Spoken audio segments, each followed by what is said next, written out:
Bonjour à tous et bienvenue dans le Grand JT. Tout de suite, le sommaire. Le rapport sur le financement public de l'enseignement privé secoue le monde de l'éducation. Après sa parution, nous avons décidé de questionner les points qu'il soulève. Ce sera dans quelques instants avec nos invités. Connaissez-vous l'art urbain? En cette 8e édition de l'Urban Art Fair, nous avons décidé d'inviter son fondateur dans l'émission. Dans sa chronique, Guillaume Burr fera la lumière sur les PFAS, ces fameux pollueurs éternels dont on parle ces derniers temps. Mais tout de suite, on va faire un point sur l'actualité de l'éducation avec Guillaume.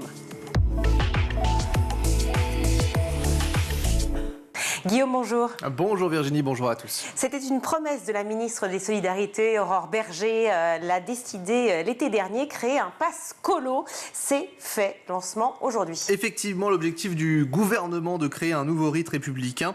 C'est donc une aide pour financer un séjour en colonie de vacances. 80% des enfants vont pouvoir en bénéficier. Cela va concerner les familles modestes et les classes moyennes pour des enfants âgés de 11 ans. L'aide, elle varie de 200 à 350 €. Elle n'est valable d'ailleurs que pour cet été. Anne Carayon est la directrice générale de la jeunesse en plein air. Elle est ravie de cette proposition et de cette création.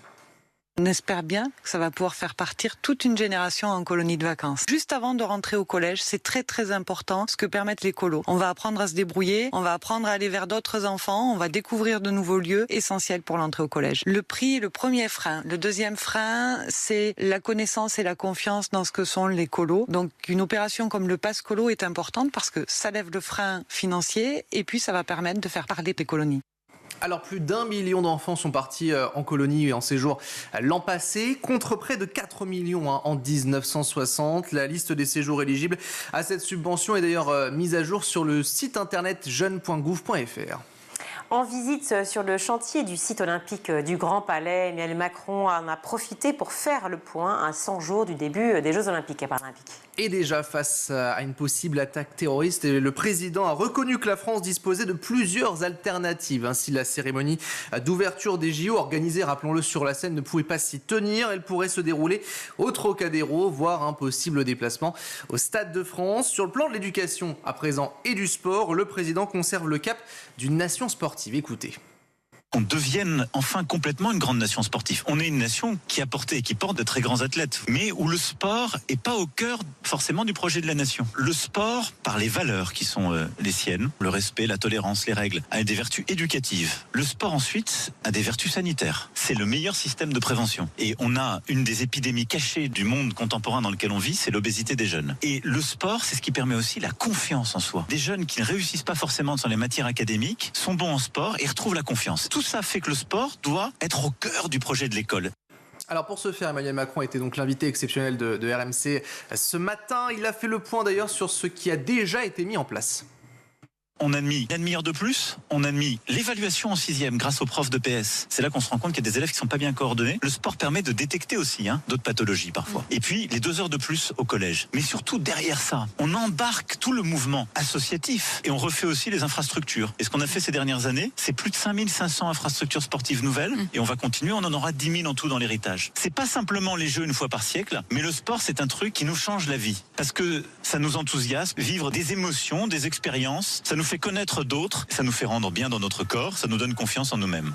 Par ailleurs, le nombre de places en sport-études va être doublé, idem dans le supérieur où sera proposé davantage de filières justement sport-études. Écoutez.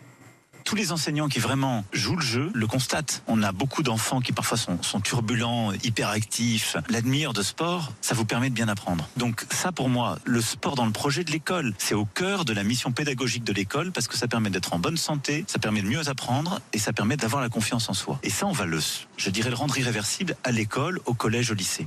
Alors un mot des infrastructures, Emmanuel Macron en parlait de son héritage, notamment au programme. Il y aura donc de nouveaux logements, mais également des structures pour les scolaires.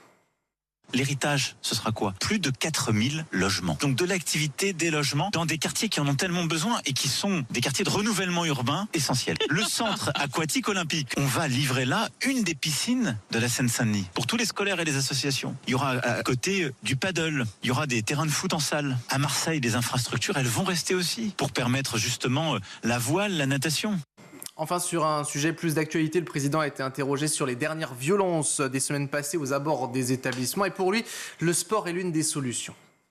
ce sont des jeunes dont le cadre familial est explosé. Des jeunes qui parfois sont à l'aide sociale à l'enfance, des jeunes qui sont dans ce qu'on appelle les familles monoparentales. Le sport fait partie des réponses. C'est pas la seule, mais fait partie des réponses. Parce que le sport, c'est ce qu'on disait, ça vous apprend à respecter des règles. Ça vous apprend à aller au vestiaire, à bien vous tenir, à rentrer sur le terrain, à avoir des partenaires, à vous dépasser vous-même, à respecter l'adversaire, à respecter un arbitre. Oui. Des tas de choses qui dans la vie de tous les jours sont fondamentales. Ce qui permet de ne pas aller dans ce qu'on appelle l'anomie, qui fait qu'il n'y a plus de règles, qu'on est dans un monde liquide où tout ressemble à tout. Le sport, ça fait partie des réponses, ça a une valeur pédagogique, ça a une valeur de respect. Et donc c'est pas la seule, je suis pas naïf du tout, mais je pense que ça aide beaucoup parce que ça éduque.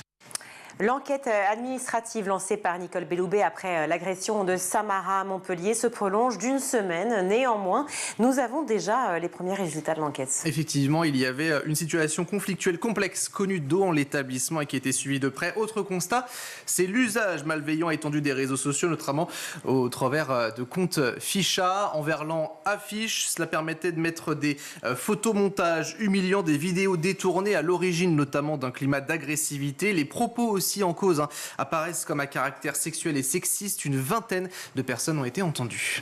En bref, le nombre de vacataires à l'université explose. Et c'est le constat cette fois-ci du collectif Nos Services Publics, plus 30% de ces personnels précaires en 7 ans. Ils représentent désormais plus de la moitié des enseignants selon une note publiée fin de semaine dernière. Sauf que ce phénomène a de multiples conséquences évidemment, Guillaume. Et sur les conditions de travail, déjà des personnes concernées, ce sont souvent des jeunes, des chercheurs qui attendent leur titularisation. Mais comme il y a très peu de postes, cette période elle s'allonge, un statut dévoyé pointe notamment le collectif et qui sert à dispenser des heures de cours quotidiennement. Des vacataires qui sont moins payés, également 5 fois moins et qui sont payés en retard, et aussi une utilisation qui pose question d'un point de vue juridique car ces agents ne relèvent pas du code du travail ni même du code de la fonction publique. Et puis pour terminer ce JT, Guillaume, une offre de stage insolite pour les élèves de seconde. Oui, le stage qui sera donc obligatoire 2 semaines dès juin, et pourquoi pas ne peut le faire à Matignon avec le cabinet du Premier ministre Gabriel Attal. C'est ce que propose cette offre sur le site Un jeune, une solution. 10 places pour cette période du 17 au 28 juin prochain. Les missions suivre au quotidien le Premier ministre et ses collaborateurs, et puis le stagiaire pourra éventuellement changer de pôle en fonction des semaines, et notamment la seconde semaine pour découvrir les différents aspects du gouvernement. Merci Guillaume. Le 2 avril dernier, les élus de la Commission des affaires culturelles et de l'éducation de l'Assemblée nationale votaient en faveur de la publication d'un rapport à charge co-signé par Paul Vannier, un député LFI, et Christopher Weisberg, qui est un député Renaissance. Celui-ci, ce rapport, a pour titre « Le financement public de l'enseignement privé » et c'est donc l'objet de la question du jour.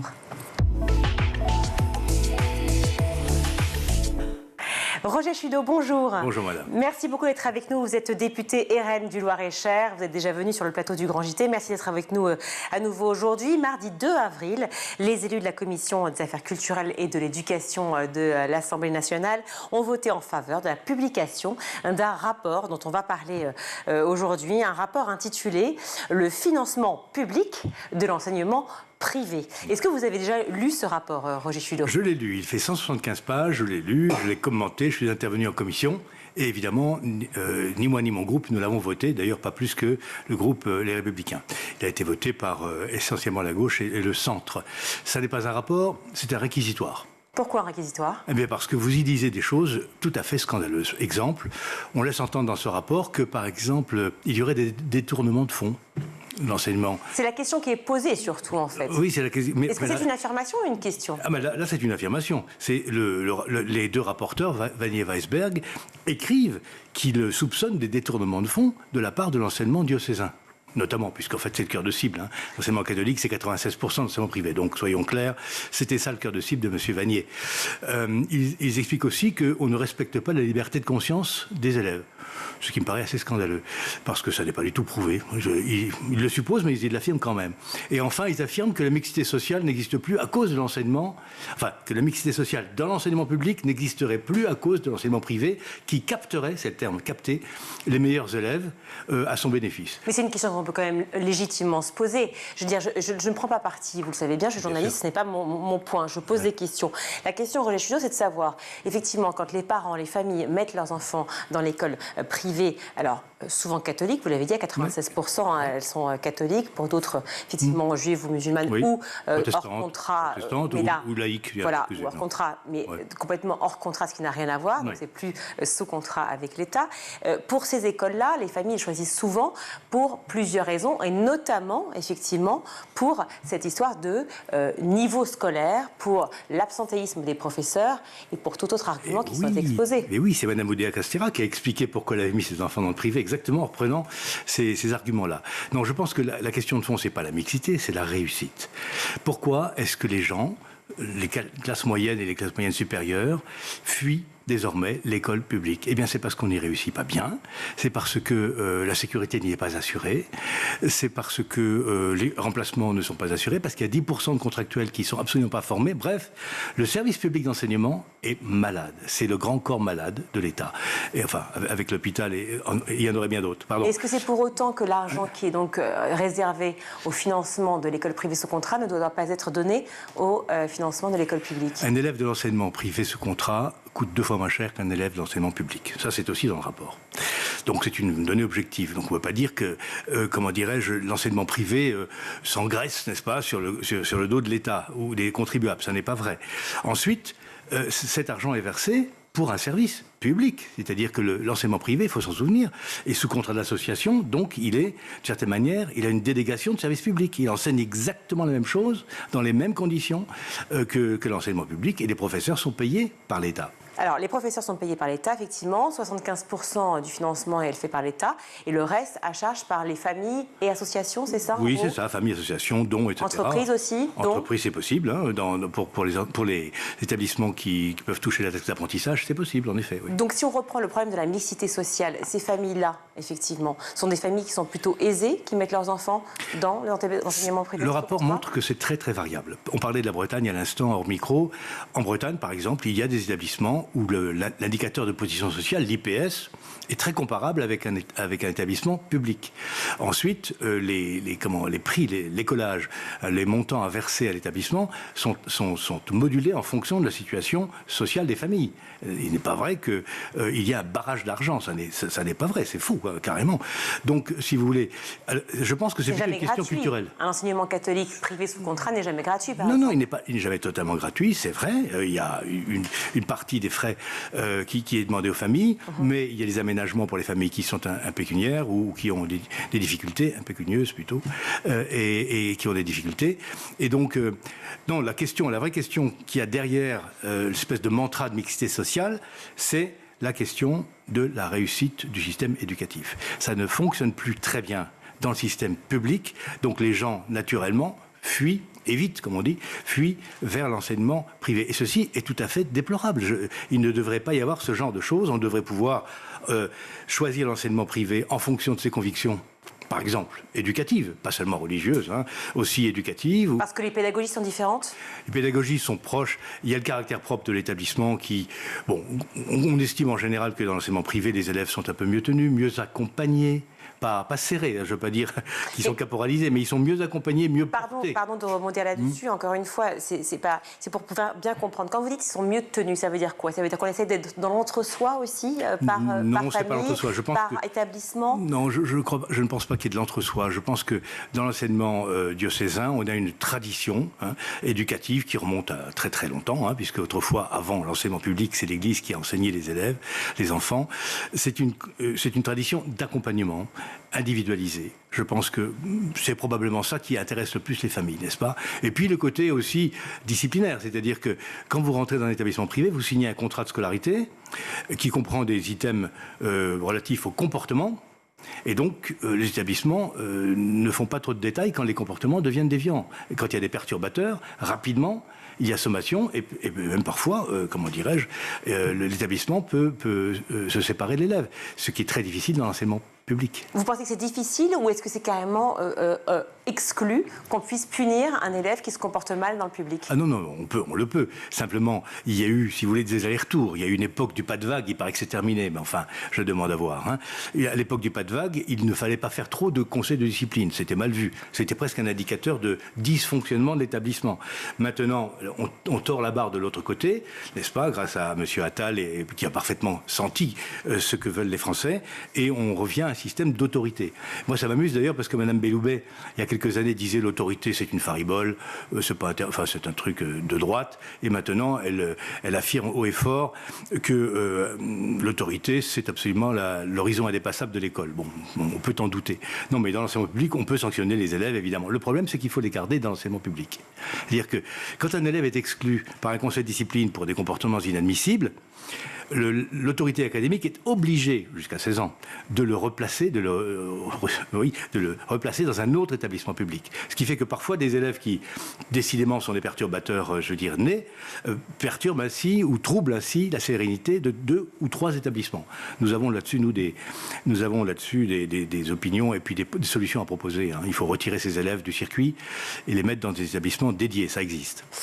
Philippe Delorme, qui est le secrétaire général de l'enseignement catholique, parle d'un rapport qui est complètement malhonnête. Vous l'avez dit tout à l'heure aussi, ce sont des mots qui sont un peu similaires. Est-ce que vous pensez que c'est l'affaire Stanislas qui a mis le feu aux poudres, bien que ce sujet soit un sujet presque, on pourrait dire, une sorte de marronnier, hein. Dans le rapport, les rapporteurs comparent le traitement réservé à Averroès, à Lille, lycée musulman, qui vient de se voir retirer son contrat, et Stanislas. Ils considèrent que c'est tout à fait inéquitable et qu'il y a là 2 poids, 2 mesures. Alors pour vous, ça ne l'est pas?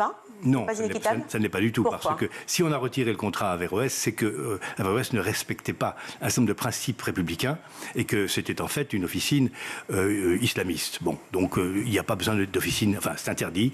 On ne peut pas... Quand vous dites islamiste, vous parlez d'intégrisme musulman. D'intégrisme musulman, islamisme, c'est l'intégrisme. D'accord, mais les cours de catéchisme, enfin de catéchèse précisément, payés par exemple par l'argent de l'État, par le financement public dont on parle pour le financement privé, typiquement sur les établissements privés. Est-ce que c'est le cas ou pas? Parce que ça fait partie de ce rapport. Non, les cours de catéchisme, la catéchèse est hors temps scolaire normalement, hein, c'est prévu comme ça. Et elle ne doit pas être financée par l'État. Et elle ne peut pas l'être. C'est assuré parfois par des laïcs, parfois par des religieux. En tout cas, en aucun cas, ça ne peut être payé par l'État. C'est la question qui est soulevée en tout cas lors du rapport. Une des questions soulevées. Autre question, c'est la faiblesse du contrôle budgétaire fait aux établissements privés. Selon ce rapport, donc un établissement privé est susceptible d'être contrôlé une fois tous les 1500 ans. Oui, c'est une plaisanterie. En fait, tous les établissements et organismes qui reçoivent de l'argent public peuvent être contrôlés à tout moment. Le tout est qu'on organise les contrôles. Or, l'éducation nationale, si vous voulez, voit ça d'assez loin, les contrôles de l'enseignement privé. Ils considèrent que c'est une perte de temps et qu'il faut se consacrer à l'enseignement public. C'est bien gentil, mais enfin, on ne peut pas reprocher à l'enseignement privé de chercher à éviter des contrôles. Ça n'est pas le cas. C'est tout à fait possible. Nous sommes, au Rassemblement national, tout à fait convaincus qu'il faut contrôler budgétairement, financièrement, administrativement, pédagogiquement les établissements sous contrat. Il faut le faire régulièrement. Précisément pour éviter ce genre de soupçons ou de sorties un petit peu extravagantes tous les 1500 ans, oui, pourquoi pas tous les 3000 ans, je veux dire. Ça ne veut rien dire. C'est de la politique. Ça prouve à quel point il n'y a pas de contrôle quand même. Mais oui, mais je veux dire, s'il n'y a pas de contrôle, c'est parce que les contrôleurs ne sont pas venus. Rien ne les empêche de venir. Aucun établissement privé n'organise un barrage pour interdire à un contrôleur de venir. Tout ceci est absurde. Est-ce que vous pensez que ce rapport donc, qui est sorti, je rappelle, donc, un rapport qui a été intitulé « Financement public de l'enseignement privé », qui a été coécrit par 2 députés, à la fois LFI, Vannier et Weisberg, qui vient de Renaissance. Est-ce que vous pensez que ce rapport a un aspect religieux, en fait? Et c'est plutôt ça qui, finalement, est attaqué. Le côté catholique, puisque c'est à 96% des écoles catholiques en France, je le pense, ou juifs ou musulmans. J'en suis complètement convaincu. Ce rapport que M. Vannier, en fait, a piloté, essentiellement, a pour but de relancer la guerre scolaire, la bonne vieille guerre scolaire qui date de 1905 ou même d'avant, n'est-ce pas? Et c'est très pratique parce que ça permet d'éviter des problèmes qui fâchent. Parce que s'il y a un problème de religion en ce moment à l'école, c'est à l'école publique avec la religion musulmane, enfin avec l'islamisme radical, pas avec la religion musulmane, avec l'islamisme radical, qui nous, pardonnez-moi l'expression, pourrit la vie. Je veux dire, il y a les élèves de 6e... Pourrit la vie des musulmans aussi. Aussi, on l'a vu pour Samara, on l'a vu pour Shamsedine, si vous voulez. Il y a une espèce de police des mœurs qui se met en place et qui interdit, par exemple, il y a des élèves de 6e qui se sont révoltés il y a quelques mois parce qu'ils ne voulaient pas regarder et commenter un tableau d'un maître italien où l'on voyait des femmes un peu dénudées avec un satyre. Et bon, ça, alors, il y a des élèves qui refusent de suivre un cours de musique parce que la musique, ça n'est pas halal, c'est haram. Et des choses comme ça. Mais c'est quotidien, madame. C'était anecdotique en 2004 avec le rapport Aubin. Le même Aubin, maintenant retraité, a produit un livre intitulé « Les profs ont peur » où il explique très bien que c'est quotidien et que c'est partout. Donc c'est ça le vrai problème. Donc la guerre scolaire entre cathos et laïcs, franchement, c'est de l'enfumage. C'est véritablement une diversion entre privé et public. C'est une diversion dont nous n'avons pas besoin. Merci beaucoup d'être venu sur le plateau du Grand JT. Merci Roger Chudeau. On marque une courte pause et on se retrouve tout de suite pour notre deuxième invité sur le même sujet.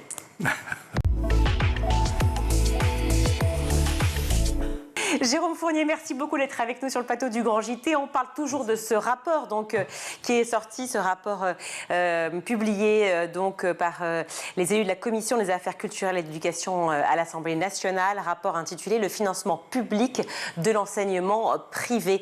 Ce rapport, j'imagine que vous l'avez lu, relu, décortiqué. Est-ce que c'est le principe même de l'existence d'un enseignement privé sous contrat avec l'État déjà qui vous pose problème ? C'est pas ça qui pose problème. Ce qui pose problème, c'est que on est en France dans un système un peu particulier. Les autres pays d'Europe, soit ils ont un système privé qui est financé par le privé, soit ils ont un système privé qui est financé par le public, mais qui a des règles communes à celles du public, notamment, par exemple, sur l'accueil de tous les élèves. Or, en France, c'est un mixte des deux avec les avantages des deux. C'est-à-dire qu'on a un financement de l'école privée qui est essentiellement public. 75%. Voire plus parce que qu'il y a de la défiscalisation qui se fait, donc finalement de manière indirecte l'État participe un peu plus au financement de l'école privée, et en plus l'école privée en France choisit les élèves qu'elle veut prendre, donc participe pas du tout à la mixité sociale et scolaire, contrairement à ce qui a pu être dit avant. Alors, dit avant, justement, vous faites allusion à Roger Chudeau qui était sur ce plateau juste avant. J'imagine que vous l'avez écouté. Vous ne vouliez pas être face à lui. Pour quelle raison ? Parce que j'imagine que vous faites partie du débat public. Vous avez envie de débattre même avec des personnes qui ne sont pas forcément de vos idées. Parce que ce député, la dernière fois qu'il nous a reçus à l'Assemblée nationale, a été odieux, insultant, et qu'avec les autres organisations syndicales, quasiment toutes, nous avons quitté l'audience. Donc nous n'échangeons plus avec ce député-là. Face à l'irrespect, on n'a pas un débat de qualité. Donc moi, je vous dirais ce que nous, au SEUNSA, nous pensons de ce rapport, mais en pouvant nous exprimer normalement. Alors, justement, exprimez-vous normalement, avec joie. On est tous les deux là pour cela. Ce rapport, précisément, il existe donc, vous le disiez, dans de nombreux pays européens et pour certains avec davantage d'élèves scolarisés dans le privé, davantage par rapport à la France, j'entends, que dans le public. Retirer les financements publics de l'école privée, c'est votre idée ou ce n'est pas votre idée ? Vous voulez juste avoir plus de contrôle ? Non, c'est l'idée, c'est l'aboutissement. L'école privée, elle doit être financée par des fonds privés, l'école publique par des fonds publics. Mais ça ne se fera pas en un jour. Donc en attendant, on peut avoir d'autres étapes, notamment sur le contrôle. Le rapport, il parle énormément du contrôle. Oui. Les établissements privés sont quasiment jamais contrôlés. Et, oui, vous le disiez, vous avez fait les 1500... il faudrait 1500 ans, c'est ça ? Voilà, une fois toutes les 1500 ans, un contrôle pour un établissement privé sous contrat. Ah oui, et il faut vérifier que chaque école ou établissement privé a un contrat d'association individuelle, et ça c'est important quand même, avec l'État. Donc il faut quand même vérifier que l'argent public est correctement utilisé, donc vérifier comment le contrat est respecté ou pas. Et si le contrat n'est pas respecté, on le rompt. S'il est respecté, il n'y a pas de raison qu'il ne se poursuive pas. Mais c'est une question que vous soulevez, une supputation, ou c'est en fait un fait avéré pour vous qu'il n'y a pas de contrôle parce qu'il y a déviance ? Non, mais il n'y a pas de contrôle. Escroquerie. Et c'est pas, il n'y a pas de contrôle et on a bien la preuve qu'il y a des déviances. On a vu des exemples d'établissements privés où les programmes ne sont pas correctement respectés, où les valeurs de la République ne sont pas toujours non plus, et on a des vrais doutes sur l'allocation des moyens.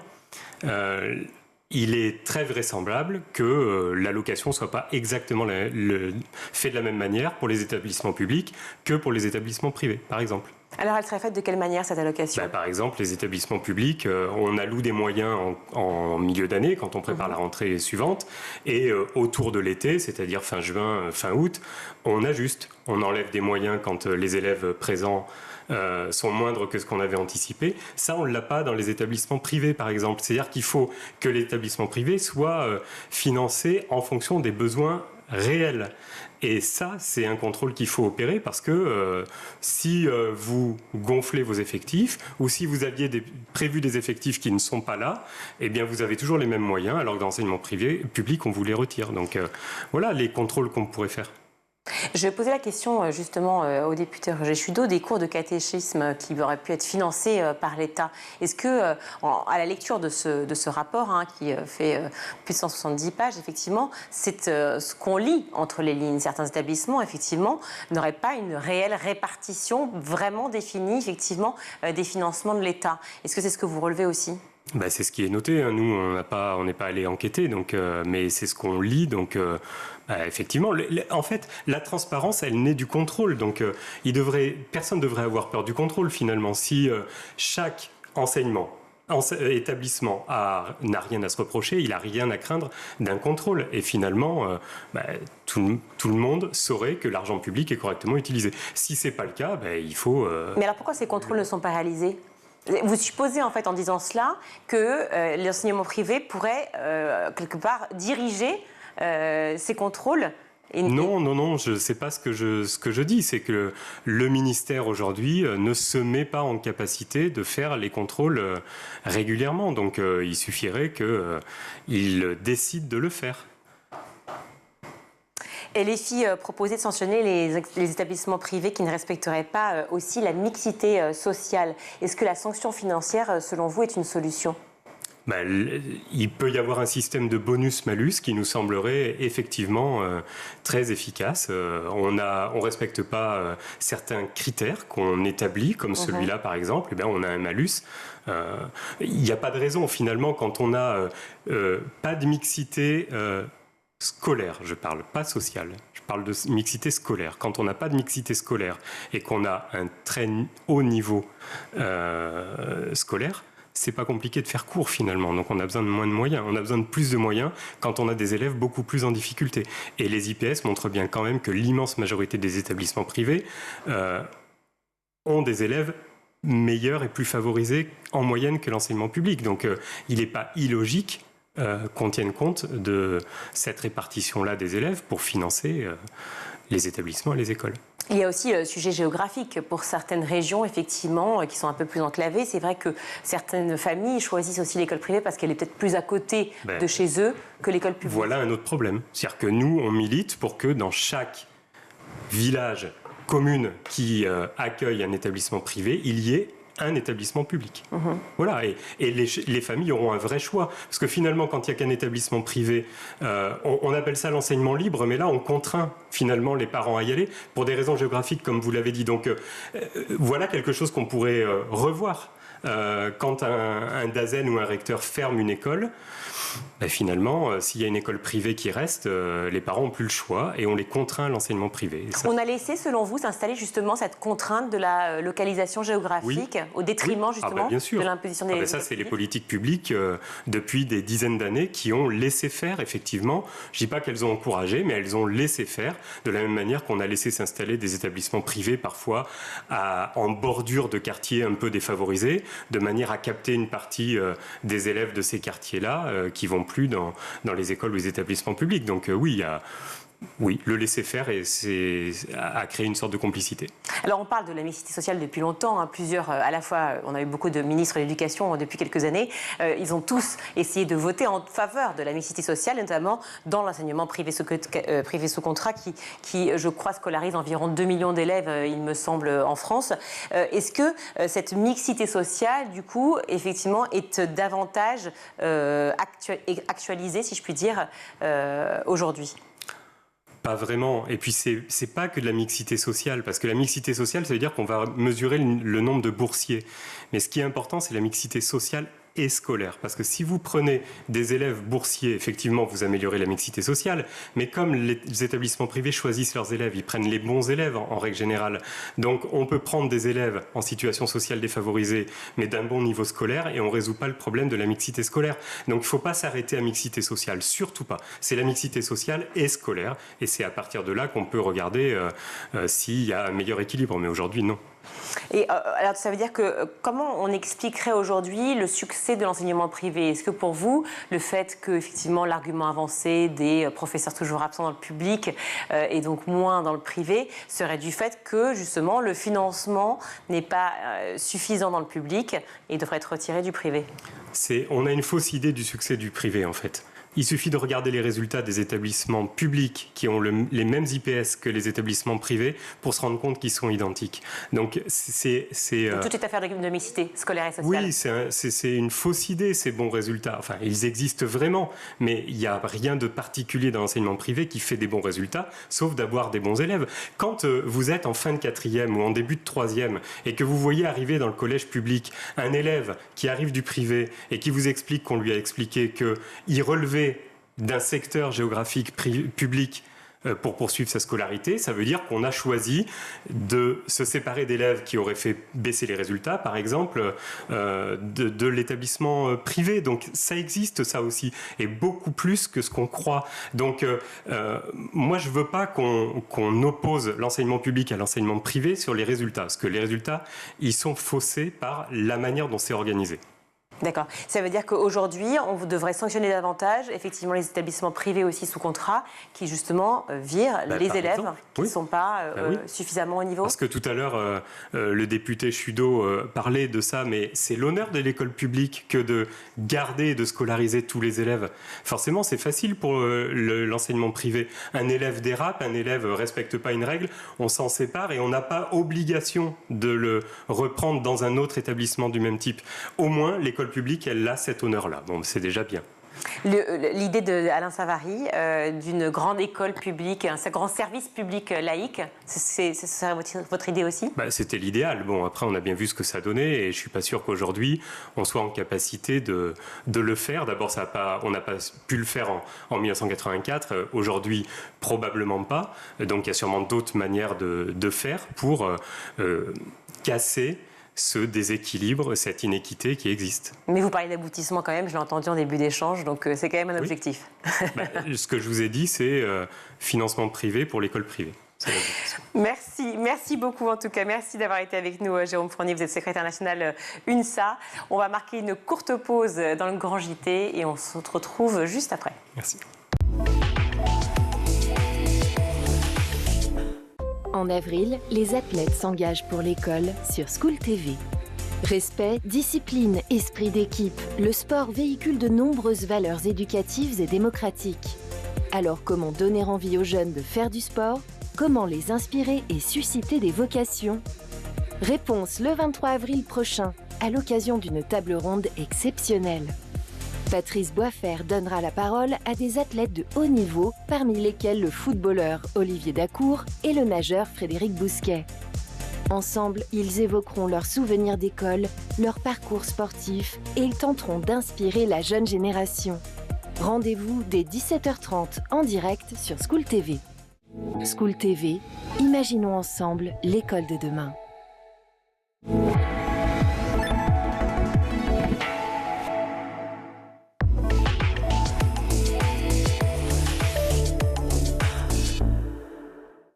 De retour dans le Grand JT, je suis ravie d'accueillir Yannick Boesso. Bonjour. Bonjour. Merci d'être avec nous. Merci de me recevoir. Vous êtes fondateur de Urban Art Fair. Alors c'est absolument génial, Urban Art Fair. Si vous ne connaissez pas, il faut absolument se précipiter. On est tous un peu en fait sensibilisés déjà à l'art urbain, mais en fait on ne sait pas réellement ce que c'est. C'est quoi l'art urbain?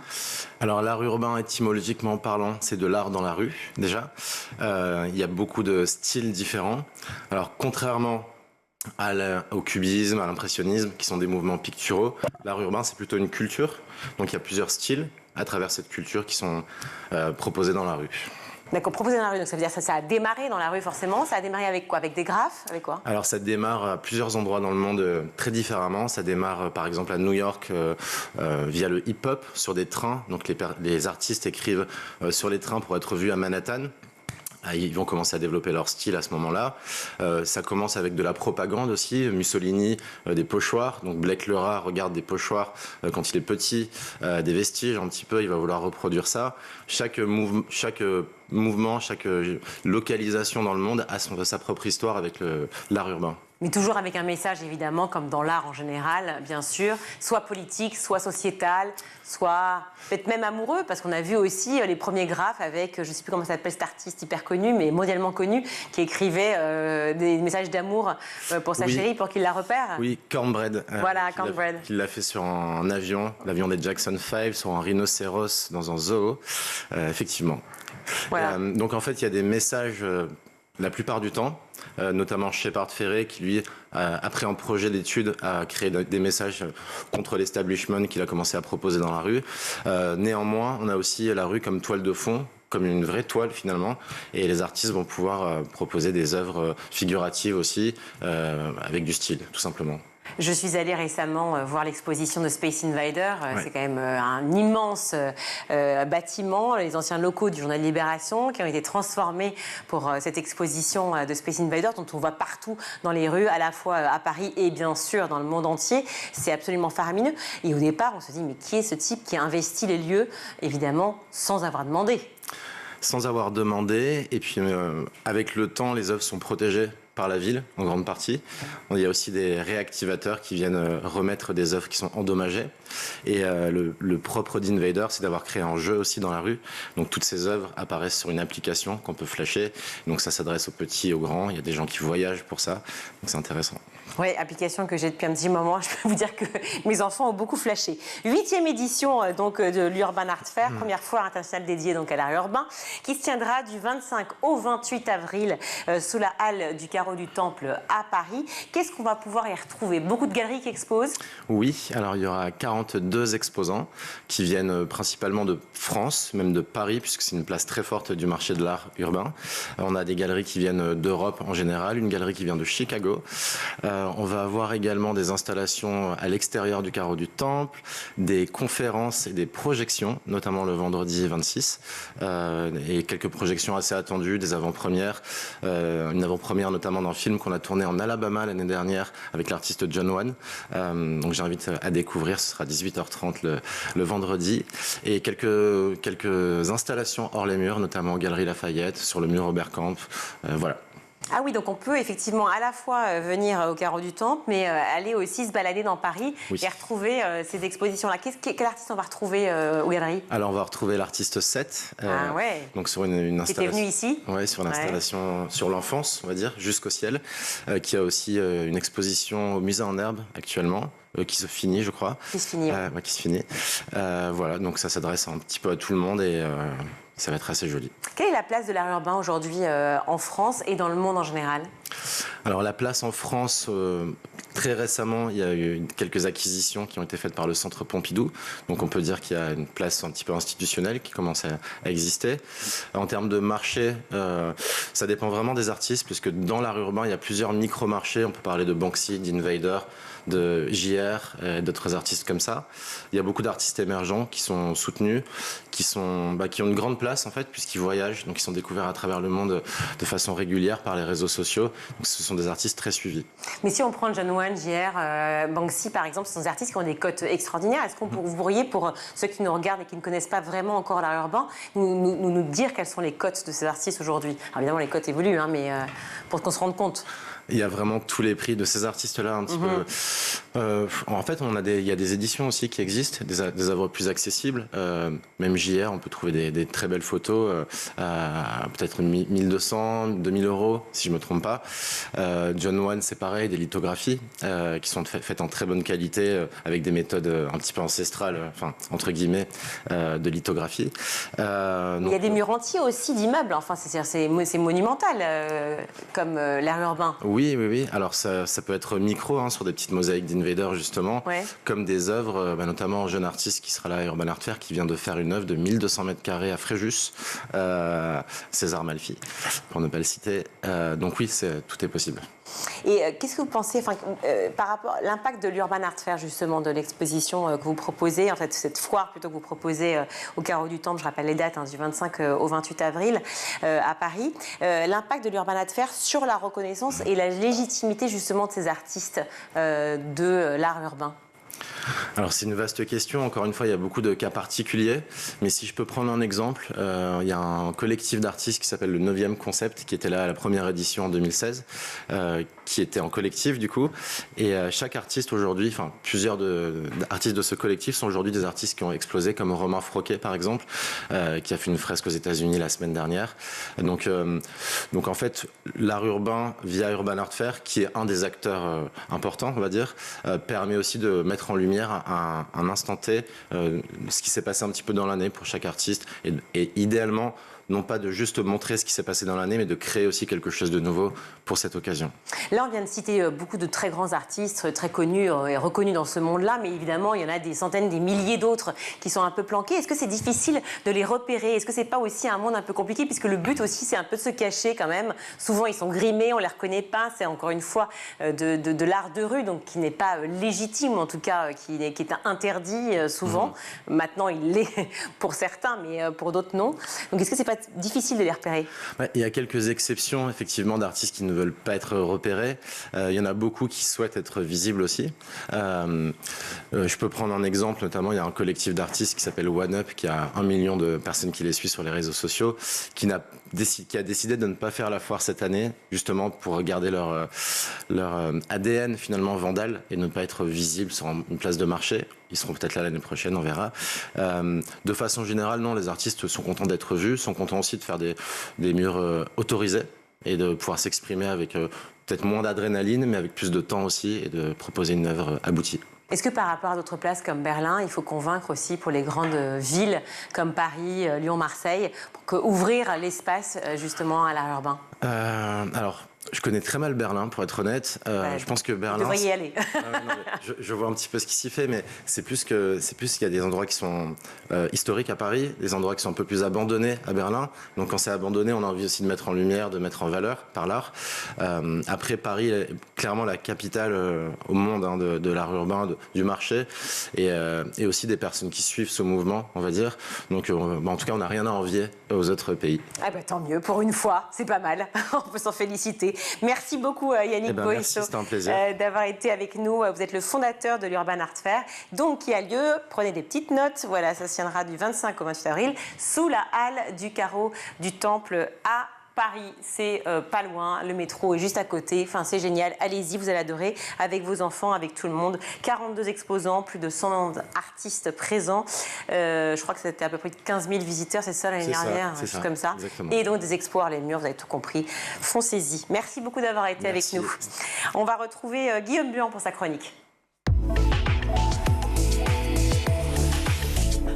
Guillaume, aujourd'hui, vous avez décidé de faire la lumière sur les PFAS, ces polluants éternels, interdits il y a peu par les députés. Première question, est-ce que vous pouvez nous rappeler ce que c'est? Alors, les PFAS, soit per et polyfluoroalkylés, j'ai appris, sont des substances chimiques donc utilisées dans de nombreux objets du quotidien ou à usage également professionnel pour certains. C'est le cas des vêtements, des emballages alimentaires, des poêles ou encore des cosmétiques et des angles. Je vous propose d'écouter à ce sujet Pierre Labadie.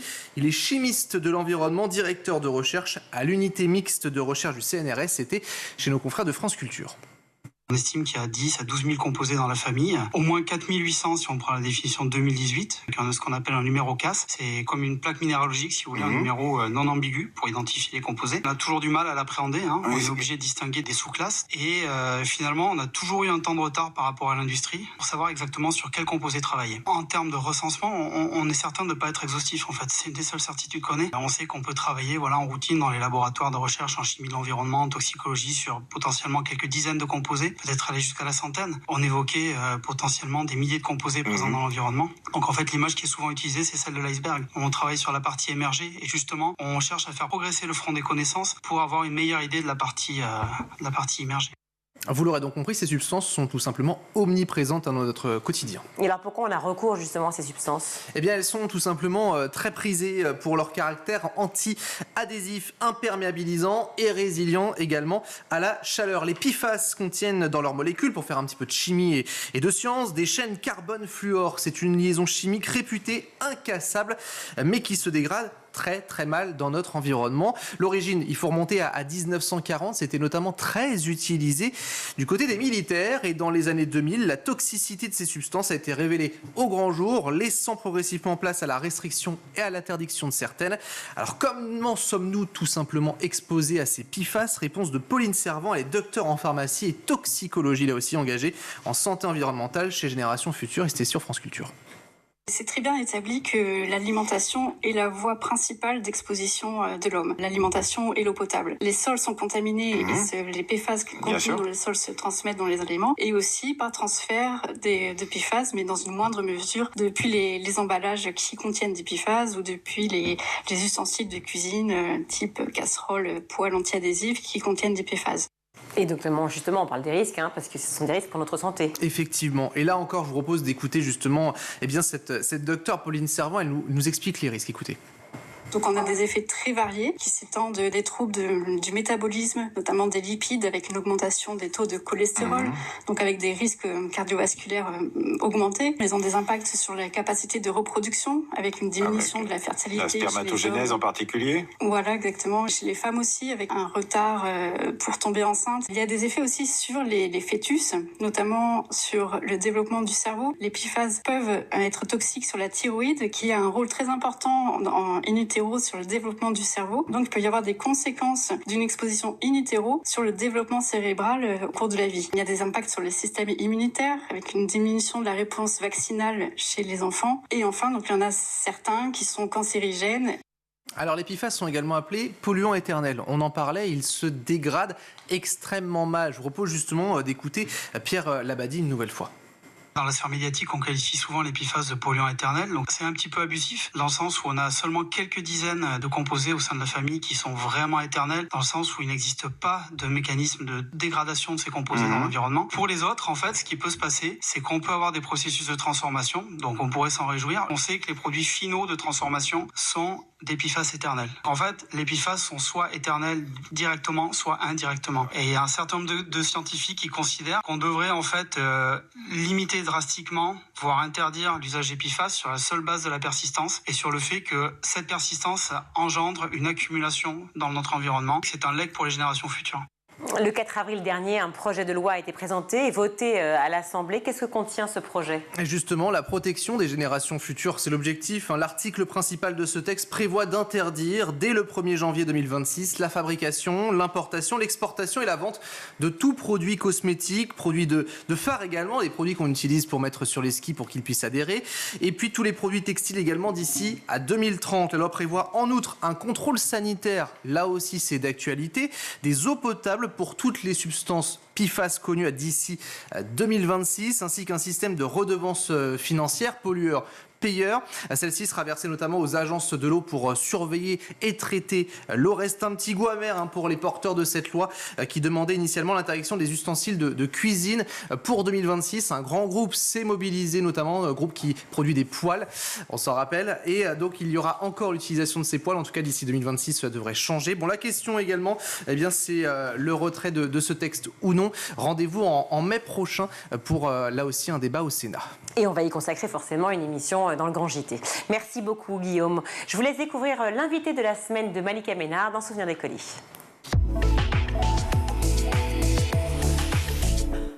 Bonjour à tous et bienvenue dans Souvenirs d'écoliers. Chaque semaine, je reçois une personnalité qui se confie sur son enfance et sa scolarité. Avec moi cette semaine, Émilie Satt. Bonjour Émilie. Bonjour Malika. Alors tu es chanteuse. Le grand public t'a découvert en 2018 aux côtés de Jean-Carl Lucas, ton mari, avec qui tu formes le duo Madame Monsieur.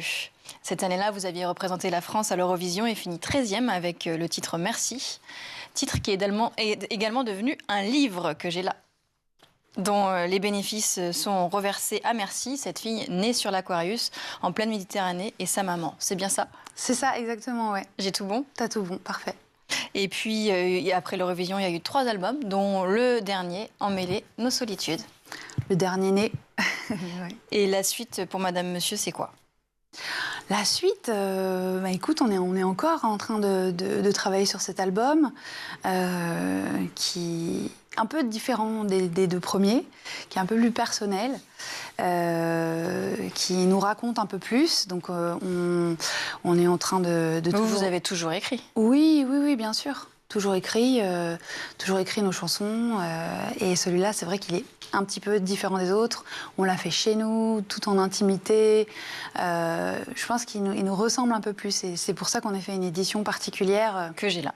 Voilà, avec un livret de 80 pages. Il ne faut pas en avoir peur parce que c'est... Non, c'est très très beau. Ouais, il y a beaucoup de photos. C'est vrai qu'on s'était jusqu'alors assez peu dévoilé. On avait essayé de se préserver. Et on s'est rendu compte que c'était peut-être parfois même un peu trop. Donc on a eu envie aussi, avec les thématiques abordées dans cet album, de parler un peu plus de nous, de ce qu'on pouvait ressentir en tant que parents, en tant que couple, parce qu'on travaille ensemble depuis plus de 15 ans maintenant.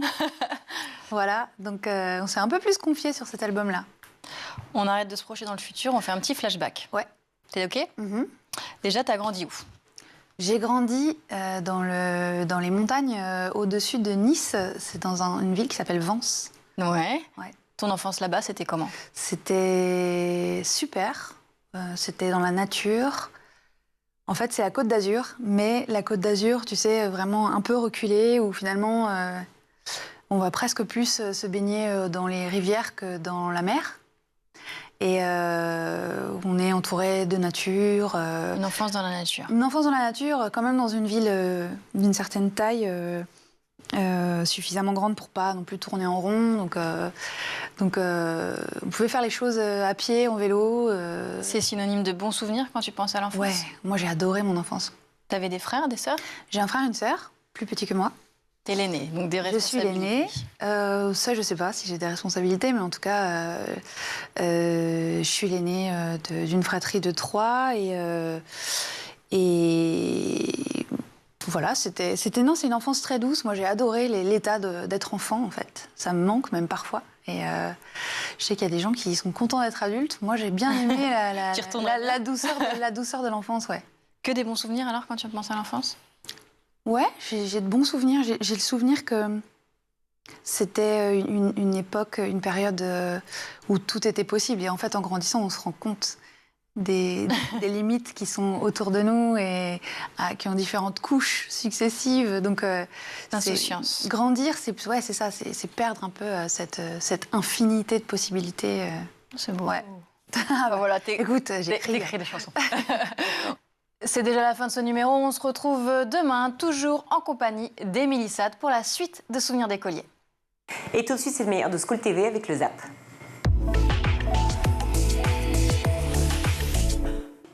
Ce rejet de vos enfants par l'institution, vous dites que pour les parents, c'est encore plus dur à vivre que le handicap lui-même de l'enfant. Alors, je ne sais pas si on peut faire dire que c'est plus dur, mais au quotidien, c'est... En fait, c'est toutes les portes qui se ferment. C'est ça. Parce qu'il faut dire qu'on n'a pas que la vie scolaire. On a autour énormément de choses avec la rééducation qui va tout azimut. Ça peut être les yeux, les muscles, la bouche, tout. Et donc, on a la scolarisation qui peut leur apporter un sens à leur vie, c'est pas rien, et puis qui peut leur apporter aussi du plaisir. Et cette scolarisation, on l'a pas non plus. Le risque pour les parents, c'est d'y perdre ou d'y laisser un bout de leur santé mentale quand même. C'est ce que dit. Oui, parce qu'on a l'impression d'être sans arrêt en combat. Quand est-ce que vous avez appris et comment aussi l'autisme de votre fils? Est-ce que vous avez eu des premiers doutes et puis ensuite un diagnostic a été posé assez rapidement? Oui, le premier facteur qui m'a alertée, c'était tout à fait la perte du regard. J'avais un enfant qui me regardait très peu et qui n'avait pas vraiment d'attention conjointe. Donc là, ça a été vraiment une sonnette d'alarme lorsqu'il ne répondait pas à l'appel de son prénom, par exemple. Et ces signes se sont multipliés avec le temps. C'est à ce moment-là où vous avez dit bon, je vais aller voir un médecin parce qu'effectivement, ça me paraît anormal. On va dire que ces réactions n'étaient pas la logique qu'on aurait pu avoir nous. Donc ça m'a alertée. J'ai voulu voir un médecin et avoir un diagnostic pour savoir s'il y avait des vrais troubles dans son comportement, mais je l'ai fait très tôt. Alors c'est quelque chose que j'ai décelé vraiment par le regard, parce qu'à 16 mois, tous les enfants ne sont pas verbaux.